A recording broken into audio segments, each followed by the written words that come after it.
வணக்கம். தெய்வ புலவர் திருவள்ளுவர் வைகாசி மாதம் அனுச நட்சத்திரத்தில் அவதரித்தார் என்பது மயிலாப்பூரிலே திருவள்ளுவருக்கு கோயில் இருக்கிறது. கேரள மாநிலங்களிலே பல இடங்களிலே வள்ளுவருக்கு கோவில் இருக்கிறது. இந்த மயிலாப்பூர் திருவள்ளுவர் கோயில் 400 ஆண்டு காலம் பழமையானது. அந்த திருக்கோயிலுடைய வரலாறு, அங்கே இருக்கக்கூடிய சான்றாவணங்கள், இவற்றின் அடிப்படையிலே பார்க்கின்ற பொழுது திருவள்ளுவர் ஒரு முழுமையான சனாதன இந்து தர்மவாதி என்பது அங்க கருவறைக்குள்ள இருக்கக்கூடிய அந்த திருவுருவ சிலை, அது பாத்தீங்கன்னா ருத்ராட்சம் இருக்கும், திருநீர் இருக்கும், பூநூல் இருக்கும். அதே மாதிரி உற்சவர் திருமேனி அதுவும் அப்படிதான் இருக்கும். 500 ஆண்டுகளுக்கு முன்பாக திருவள்ளுவருக்கு சிலை அமைத்து வழிபடுகின்ற முறை இருந்திருக்கிறது. பல இடங்களிலே அப்படி கிடைத்த அந்த தொன்மை சின்னங்கள், திருவள்ளுவருடைய திருவுருவங்கள் முழுக்க முழுக்க சிவசமய சின்னங்களோடு தான் காணப்படுகிறது. பிரிட்டிஷ் ஆட்சி காலத்திலே அவர்கள் வெளியிட்ட திருவள்ளுவருடைய திருவுருவ படங்களும் இதே மாதிரி திருவள்ளுவருடைய அந்த நெற்றியிலே நீரு, நல்ல உயர்ந்த கொண்டை, நீண்ட தாடி, பூநூல், ருத்ராட்சம் இப்படித்தான் காணப்படுகிறது. பிரிட்டிஷார் வெளியிட்ட அந்த காலத்தில் இருந்த திருக்குறள் சங்கங்கள் வெளியிட்ட, இன்னும் சொல்ல போனால் தருமை ஆதீனம் குருமகா சன்னிதானத்தால் வெளியிடப்பட்ட திருக்குறள் விளக்க உரை நூல்கள், அதில் இருக்கக்கூடிய படங்கள்லாம் அப்படிதான் இருக்கு. திராவிட இயக்கத்தை சார்ந்தவர்களை, குறிப்பாக தமிழக முதலமைச்சராக பதவி வகித்த காலஞ்சென்ற CN அண்ணாதுரை அவர்கள், அவருடைய டேபிள்லயே நீங்க பாத்தீங்கன்னா திருவள்ளுவர் இந்த சைவ கோலத்துலதான் இருப்பார். தொடர்ந்து இந்த நிலை நீடித்துக் கொண்டிருக்கிறது. ஆனால் திராவிடர் கழகம், திராவிட முன்னேற்ற கழகத்தை சார்ந்த இந்த திராவிட மாடல் திமுக ஆட்சி அமைகின்ற பொழுதெல்லாம் திருக்குறளை இழிவுபடுத்தக்கூடிய வேலையை செய்து கொண்டே இருக்கிறார்கள்.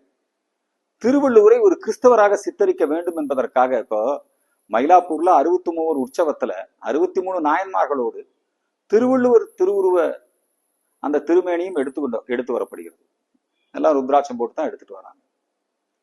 இது காலங்காலமாக நடைபெற்றுக் கொண்டிருக்கக்கூடிய ஒரு உண்மை. SS வாசன் அவ்வளவு பெரிய நல்ல படம், ஔவையார் திரைப்படம் எடுத்தார். அதுல பாத்தீங்கன்னா திருவள்ளுவர் அந்த தோற்றத்தோடு தான் வருவார். திருவள்ளுவருடைய உருவம் அப்படித்தான் இருந்தது. திமுக ஆட்சிக்கு வந்த பிறகு, அல்லது திமுக ஆட்சிக்கு முன்பாகவே 1959 என்று நினைக்கின்றேன், அந்த நேரத்திலே திரு வேணுகோபால் சர்மா, எனக்கு பெயர் சரியாக சாமிநாத சர்மா அல்லது வேணுகோபால் சர்மா, அவருடைய முயற்சியிலே எல்லோருடைய வேண்டுகோளை ஏற்று திருவள்ளுவருக்கு ஒரு வெள்ளை ஆடை அணிவித்து இப்படி ஒரு தோற்றத்தை வரைந்தார்கள். அதை திமுக ஆட்சி காலத்துல 60க்கு பிறகு, 67ல திமுக ஆட்சிக்கு வருது. திமுக ஆட்சிக்கு பிறகு, அண்ணாதுரை அவர்களுக்கு பிறகு திரு கருணாநிதி அவர்கள் ஆட்சி பொறுப்புக்கு வந்த பிறகு அவர் என்ன பண்றாருன்னா, இந்த படத்தை அரசாங்கத்தால் அங்கீகரிக்கப்பட்ட படமாக திருவள்ளுவர் படத்துக்கு வெள்ளை ஆடை, இந்த கிறிஸ்துவ பாதிரியார்கள் போடுற அங்கி மாதிரி போட்டு வெள்ளை ஆடை அணிவித்து திருவள்ளுவருக்கு இவங்க தான் ருத்ராட்சத்தை நீக்கி திருநீர் இல்லாம திருவள்ளுவரை சித்தரித்தார்கள். நாம யாரும் போய் திருவள்ளுவரை சைவராக்க வேண்டியவோ அல்லது வைணவராக்க வேண்டிய அவசியமோ இல்லை. நீண்ட காலமா திருக்குறள் உலக பொதுமறை. புத்த சமயத்தை சார்ந்தவர்கள் திருக்குறளை தங்களது சிந்தனைகளை ஒத்திருக்கிறது, தங்களது கொள்கைகளை ஒத்திருக்கிறது என்று சொல்லுகிறார்கள். சமண சமய நூல் என்றெல்லாம் வாதிடுகிறார்கள். எல்லா மதத்தை சார்ந்தவர்களுக்கும் பொதுவான, அதனாலதான் உலக பொதுமறை என்று நாம் சொல்லுகிறோம். ஆனா திருவள்ளுவருடைய உருவத்திற்கு போய் முத வெள்ளையாடை அணிவித்து அவரை ஒரு கிறிஸ்தவராக மாற்றுகின்ற அந்த முயற்சிக்கு துணை போனது திமுக அரசு, குறிப்பாக திரு கருணாநிதி அவர்கள் தான். திருக்குறளுக்கு அவர் செய்த துரோகம், திருவள்ளுவருக்கு செய்த துரோகம். அவருடைய ஆட்சி காலத்துல இந்து சமய அறநிலையத்துறை நிர்வாகம் செய்யக்கூடிய மயிலாப்பூர் திருவள்ளுவர் கோயில் இந்து சமய அறநிலையத்துறை தான் நிர்வாகம் செய்கிறது. அங்க பூரா பாத்தீங்கன்னா திருவள்ளுவருக்கு ருத்ராட்சம் தான் போட்டிருக்கிறாங்க. வள்ளுவன், வாசகி, இந்த திருவுருவ சிலைகள் எல்லாம் இருக்குது. திருவள்ளுவர் குறித்த பல்வேறு விதமான செய்திகள் அங்கிருந்து தான் எடுத்துக்கிறாங்க.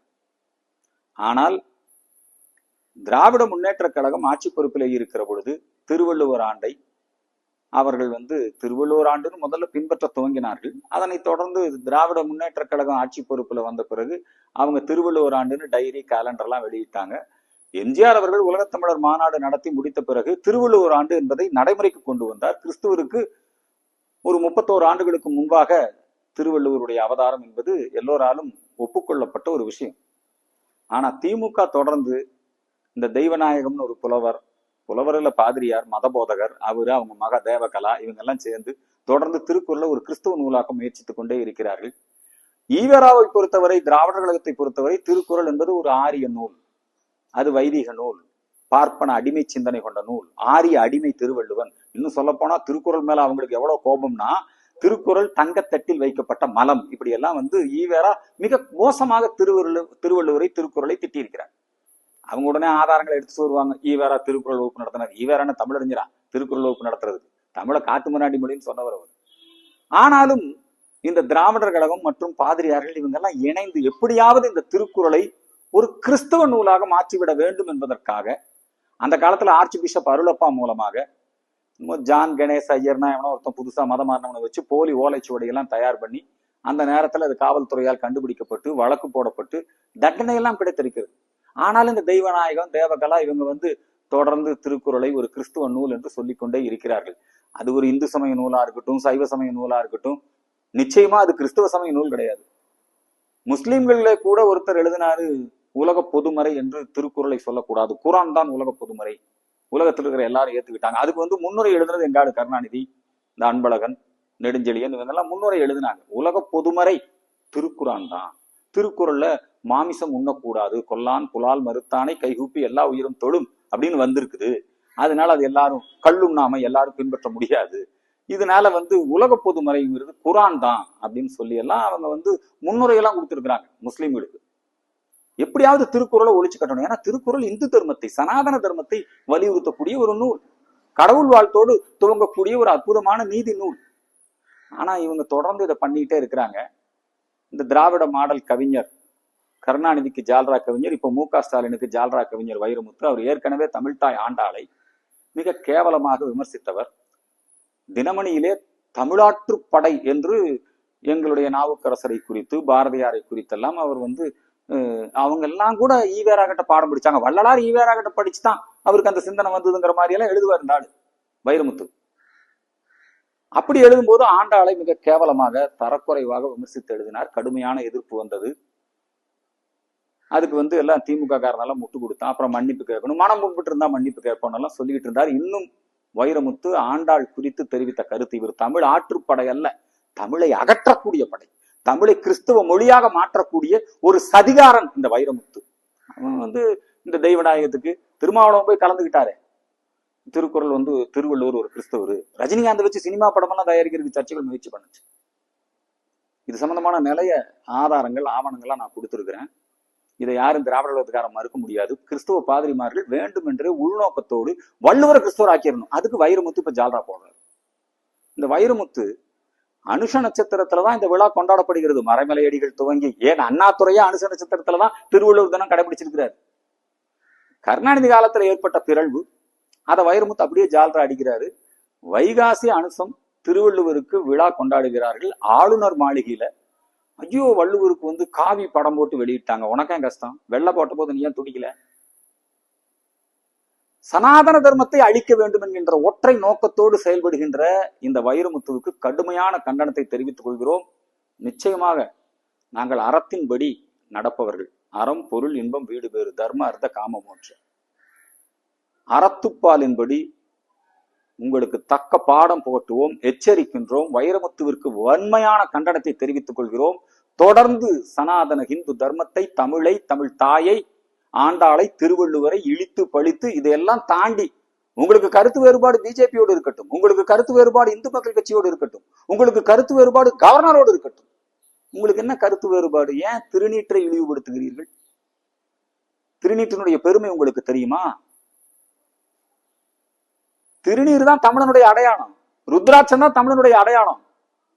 உலகெங்கிலும் இருக்கக்கூடிய கோடான கோடி சிவபக்தர்கள் ருத்ராட்சத்தை சிவ சின்னமாக போற்றுகிறார்கள்.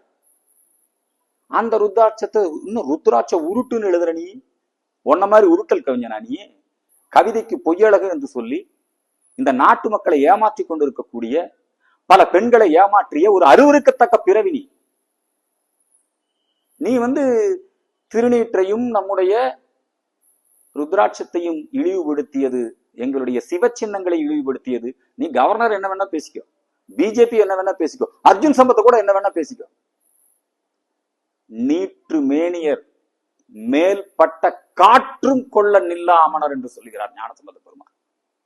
மந்திரமாவது நீரு, வானவர் மேலது நீரு, சுந்தரமாவது நீரு. திருநீற்று பதிகம் பாடித்தான் தமிழை மீட்டோம், சைவத்தை மீட்டோம். இந்த திருநீற்றை நீ இழிவுபடுத்துகிறாய் இல்லையா? எதுக்கு வள்ளுவருக்கு திருநீர் பூசணும்? எதுக்கு வள்ளுவருக்கு உத்ராட்சம் போட்டீங்க? அது எங்க சௌரியம்? உனக்கு என்ன? நாங்கள் நம்புகிறோம், பௌத்தன் நம்புகிறான், சமணன் நம்புகிறான். அப்பொழுதெல்லாம் கேள்வி கேட்காத நீ, கருணாநிதி அவர்கள் வெள்ளை உடை போர்த்தி ருத்ராட்சத்தை நீக்கி, பூநூலை நீக்கி, திருநீற்றை நீக்கி ஒரு வள்ளுவர் படத்தை கொண்டு வந்து எல்லோரையும் பின்பற்ற வேண்டும் என்று அரசு உத்தரவு பிறப்பித்த போது, திருக்குறளை தங்கத்தட்டில் வைத்த மலம் என்று ஈவேரா சொன்ன போது அமைதியாத்தான இருந்த நீ. உனக்கு என்ன கேடு? இப்போ எதற்காக நீ இந்த மாதிரி பேசுற? பாருங்க, எங்களை கூட ஏகவசனத்துல பேச ஆரம்பிச்சிட்டேன். வைரமுத்து, நாவடக்கம் வேண்டும். நீங்க ஏதோ ஜால்ரா தட்டுங்க, திமுக கொடிபிடிங்க. ஆனால் திருநீற்றை இழிவுபடுத்தியது, ருத்ராட்சத்தை இழிவுபடுத்தியது ஒருபோதும் ஒப்புக்கொள்ள முடியாது. இதற்கு ஜனநாயக வழியில தான். நாங்க ஒண்ணு 8000 சமணர்களை கழுவேத்தின மாதிரி உங்களை போய் கழுவேத்த போறதில்லை. நிச்சயமாக உங்களுக்கு இந்த ஜனநாயக வழியிலே தக்க பாடம் போட்டோம் என்று எச்சரிக்கின்றோம். வைரமுத்துவிற்கு எங்களுடைய வன்மையான கண்டனத்தை தெரிவித்துக் கொள்கிறோம். தமிழகமெங்கும் ஒரு நாள் முழுமையாக திருநீற்று பதிகம் பாராயணம் செய்வோம் என்பதை சொல்லி வைரமுத்துவிற்கு கண்டனத்தை தெரிவித்து, திருநீற்றின் பெருமை காப்போம், சிவச்சின்னமாம் ருத்ராட்சத்தின் பெருமை காப்போம் என்று சொல்லி நிறைவு செய்கிறேன். தென்னாடுடைய சிவனை போற்றி, எந்நாட்டவர்க்கும் இறைவா போற்றி.